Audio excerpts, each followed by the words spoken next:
నమస్తే welcome to Suman TV నేను మీ anchor సరి రైట్ నో నేనైతే శ్రీధర్ సిసి ఇన్స్టిట్యూషన్ లో ఉన్నాను రీసెంట్ గానే మనందరికీ కూడా తెలుసు ఎస్బీఐ క్లర్కల్ ప్రిలిమ్స్ రిజల్ట్స్ అయితే రావడం జరిగింది అండ్ నెక్స్ట్ మెయిన్స్ కి ఎవరైతే ప్రిపేర్ అవుతున్నారో వాళ్ళు ఎలాంటి జాగ్రత్తలు పాటించాలి వీటి గురించి క్లియర్ గా ఇన్ఫర్మేషన్ ఇవ్వడానికి మనతో పాటు ఉన్నారు శ్రీధర్ గారు అడిగి తెలుసుకునే ప్రయత్నం చేద్దాం నమస్కారం సార్ నమస్తే అమ్మా సార్ కంగ్రాచులేషన్స్ సార్ అండ్ ఎంతో మంది స్టూడెంట్స్ కూడా శ్రీధర్ సిసి ఇన్స్టిట్యూషన్ నుంచి బయటకు వచ్చి గవర్నమెంట్ జాబ్లు కొట్టిన వాళ్ళు చాలా మంది ఉన్నారు సో మరి ఎస్బీఐ క్లర్క్ ప్రిలిమ్స్ ఎంతమంది క్వాలిఫై అయ్యారు సార్ ఇప్పటి వరకు మనకి సంవత్సరం వచ్చినటువంటి SBI clerk result 12,969 all over మొత్తం ఆల్మోస్ట్ 28 స్టేట్లు ఉన్నాయి మనకి 28లో 26 కవర్ చేసాము 8 యూనియన్ టెరిటరీస్ ఉన్నాయి 4 యూనియన్ టెరిటరీస్ మిస్ అయినాయి అంటే మొత్తం ఇండియాలో ఉన్నటువంటి రాష్ట్రాలు యూనియన్ టెరిటరీలు అన్ని కలుపుకుంటే దాంట్లో మనము out of 36 we missed only 6.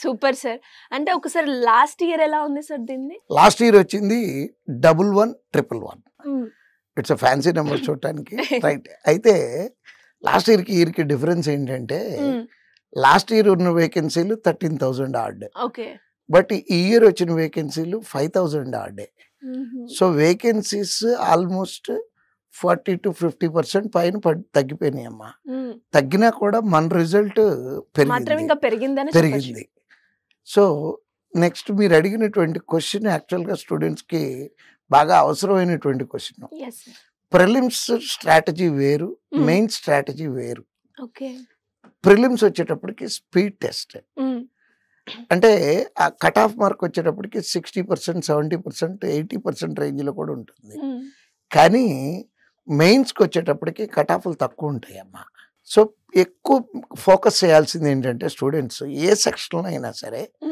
Accuracy maintain చేయాలి అంటే ఎన్ని పెట్టాము అనేది కాదు పెట్టిన వాటిల్లో 100% కరెక్ట్ అయ్యే విధంగా ప్లాన్ చేసుకోవాలి అంటే 100% కరెక్ట్ అయితే దాంట్లో జరిగేది ఏంటంటే అమ్మా అడ్వాంటేజ్ ఏంటంటే ఈ యాక్యురసీకి మార్కులు యాడ్ అవుతాయి అంటే ఫర్ ఎగ్జాంపుల్ మనం 20 బిట్స్ పెట్టాము 20కి 20 కరెక్ట్ అయినాయి అనుకోండి అమ్మా రౌండ్ అబౌట్ 24 మార్క్స్ వస్తాయి మనకి అదే నేను 25 పెట్టాను 25లో నాకు 5 తప్పులు అయినాయి అనుకోండి అమ్మా అంటే నాకు 20 కరెక్ట్ అయినట్టు 20 కరెక్ట్ అయ్యి ప్రతి బిట్కి 1.25 చొప్పున 1.25 తగ్గితే నాకు వచ్చే మార్కులు 18.75 అదే మీరు 20 పెట్టి 20నే కరెక్ట్ అయినాయి అనుకోండి అమ్మా మీకు వచ్చే మార్కులు 24 వస్తాయి అంటే పిల్లలందరికీ తెలియని విషయం ఏంటంటే యాక్యురసీ మీద ఫోకస్ పెట్టాలి అంటే కొన్ని సబ్జెక్టులు యాక్యురసీ మీద ఫోకస్ పెట్టలేము ఇప్పుడు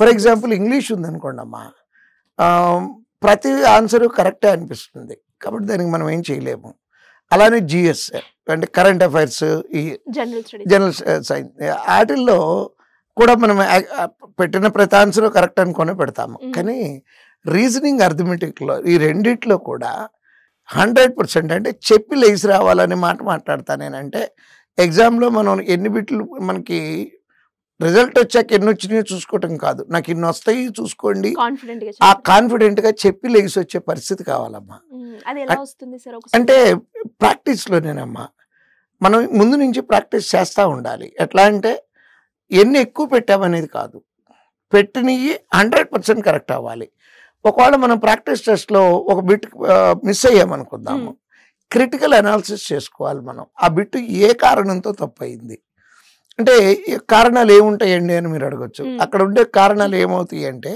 2 కారణాలమ్మా ఒకటి కాన్సెప్చువల్ మిస్టేక్ అంటాము అంటే ఆ లెక్కకు ఉన్నటువంటి కాన్సెప్ట్ ఏదో ఉంటుంది కదా అది మన దగ్గర కరెక్ట్గా లేకపోవటం వలన తప్పు అయ్యి ఉండొచ్చు so will correct the concept రెండోది స్పీడ్గా ఎక్కువ పెట్టాలనేటటువంటి ఉద్దేశంతో ఓవర్ స్పీడ్ మూలాన తప్పులు అవుతూ ఉంటాయి అమ్మా యూజువల్గా స్టూడెంట్స్కి ఎక్కువ జరిగేది ఈ ప్లేస్లోనే జరుగుతూ ఉంటాయి ఫాస్ట్గా అంటే మిగతా వాళ్ళకన్నా ఎక్కువ పెట్టాలనేటటువంటి దీంతో స్పీడ్ ఎక్కువైపోతుంది సో స్పీడ్ మూలాన తప్పు అయింది అనుకోండి అమ్మా గుర్తుపెట్టుకోవాలి మనం ఏంటంటే ఇట్లాంటి లెక్క నేను చేస్తున్నప్పుడు స్పీడ్ ఎక్కువైతే నాకు తప్పులు అవుతున్నాయి కాబట్టి జాగ్రత్తగా 1 సెకండ్ లేట్ అయినా పర్లేదు కానీ కరెక్ట్గా పెట్టాలని స్లో డౌన్ చేసుకొని అంటే మనకి ఎక్కడెక్కడైతే తప్పులు అవుతున్నాయి అనేది పాస్ట్ నాలెడ్జ్ ఉందో అంటే ఇంతకుముందు ఎగ్జామ్స్లో ఎక్కడెక్కడైతే తప్పులు అయినాయి అని మనం అనుకున్నామో అట్లాంటి లెక్కలు వచ్చినప్పుడు కొంచెం స్లో చేసుకొని చేయాలి.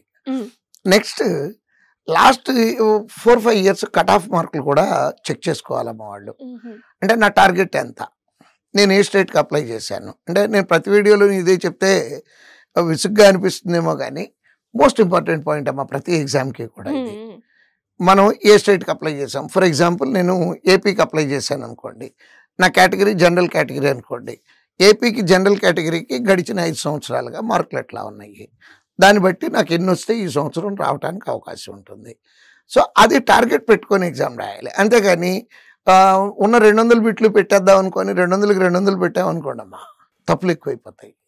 అది కొంచెం కాషియస్గా ఉండాలి. నెక్స్ట్ ఇంకో ప్రాబ్లం ఏంటంటే పిల్లలకి ఆ mock test full length mock test రాయాలి. అంటే ఆ 2 గంటల 40 నిమిషాలు అలా కూర్చొని ఎగ్జామ్ రాయటం కూడా ఒక ఆర్ట్ అమ్మా.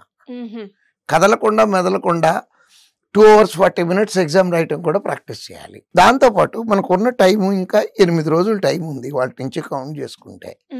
ఈ 8 రోజులు మనం ఆల్రెడీ ఏమైతే చదివి ఉన్నామో వాటిని రివిజన్ చేసుకోవటానికి వాడుకోవాలే కానీ కొత్త అక్కడి నుంచి వాళ్ళు చదువుతున్నారు, వీళ్ళు చదువుతున్నారు, వీళ్ళు చదువుతున్నారని మనం మెటీరియల్ బోర్డు అంతా పోగేసుకొని కూర్చొని చదవకూడదమ్మా. ఇది రివిజన్కి సరిపోయే టైమే కానీ కొత్త కంటెంట్ తీసుకొని ప్రిపేర్ అయ్యేటటువంటి టైం కాదమ్మా ఇది.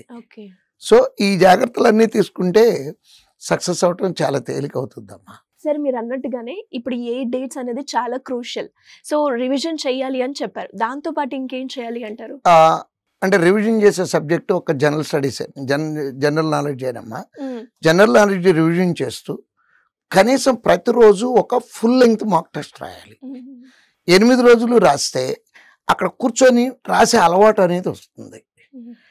ఒక్కోసారి ఏమవుతుందంటే అమ్మ, అన్నిటికన్నా బాగా ప్రాబ్లమాటిక్ థింగ్ ఏంటంటే పేపర్ కొంచెం టఫ్గా వచ్చింది అనుకోండి, ప్యానిక్ అయిపోతూ ఉంటారు. True sir. ఎలా ప్యానిక్ అవుతారంటే పిల్లలు, ఫస్ట్ క్వశ్చన్ రాలేదు నాకు, రెండోది రాలేదు, మూడోది రాలేదు, అమ్మో 3 క్వశ్చన్లు చదివితే 3 రాలేదు నాకు అంటే నాకు ఇంకేమి రావనుకుంటారు. బట్ వెనకాల ఉన్న 47 వాడుకోవచ్చు. ఆ కాన్ఫిడెన్స్ పోగొట్టుకోకూడదమ్మా ఎగ్జామ్ రాసే టైంలో. నెక్స్ట్ ఇంకొక అతిపెద్ద తప్పు ఏంటంటే సీక్వెన్షియల్ సొల్యూషన్ అనేది ఒకటి చేస్తారమ్మా. అంటే దాని మీనింగ్ ఏంటంటే చిన్నప్పటి నుంచి మనకి స్కూల్లో కాలేజీలో అలవాటు చేసినటువంటిది.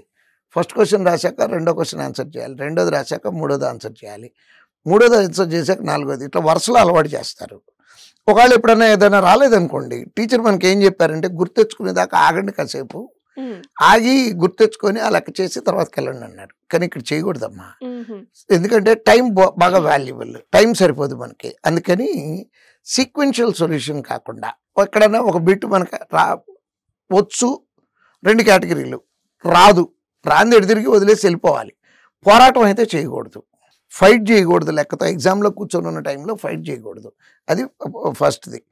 రెండోది ఏంటంటే ఈ ఫైట్ చేసే నేచర్ మూలాన మనకి నెర్వస్ అయిపోతామమ్మా.